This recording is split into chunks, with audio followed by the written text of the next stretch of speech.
It was like the size of a fist, basically hole in my neck. I remember them hitting the brakes and saying, just hold on. But I knew I was getting pretty close to death.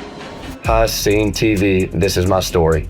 The day of my accident, we ended up getting to Palmetto, Florida. I thought the weekend was gonna be really good. I had a good bull. I already knew the draw came out that morning, and so I was excited and ready to ride. I just won the weekend before. I was very, very confident that I was gonna get this bull rode, and it just didn't work out my way.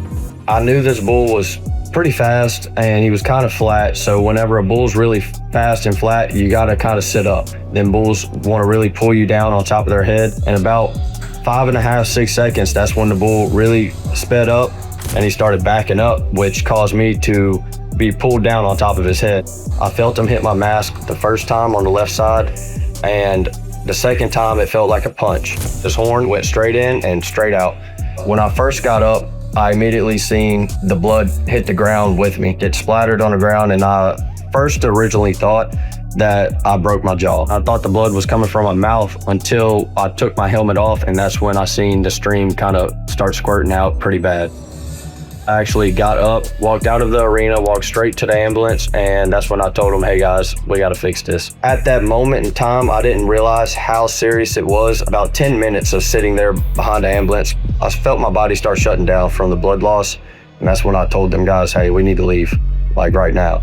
My breathing got very light, and I started to pray. Like over every breath, I started to pray and asking God just one more breath, one more breath. I knew I was getting pretty close to death. They kept trying to hold pressure. He had to put his fingers actually all the way inside of my neck while trying to stop the bleeding coming out of my artery. Right when we pulled up, I remember them hitting the brakes and saying, just hold on, we just made it. He severed my carotid artery in half.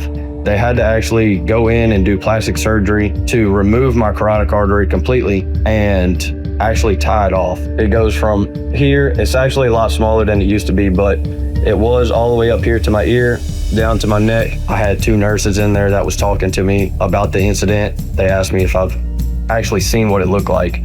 Well, they took a picture on my phone, and when they turned the phone around, that's when I was like, oh man, I should not really be alive, because it was like the size of a fist, basically hole in my neck. I had a tube coming out of my neck and everything.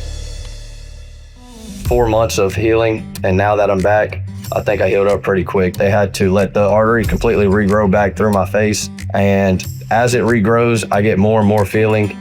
And now the only part that I don't have feeling is just this little bit. That's why I talk just a hair bit crooked still. What drives me to continue furthering myself in this sport, I like to push myself to the edge, and I feel like that's what life is about. A lot of bull riders, we already know, once you tie your hand in, it could be the last time, and I've already come to peace with that. The bull has his job, I have my job.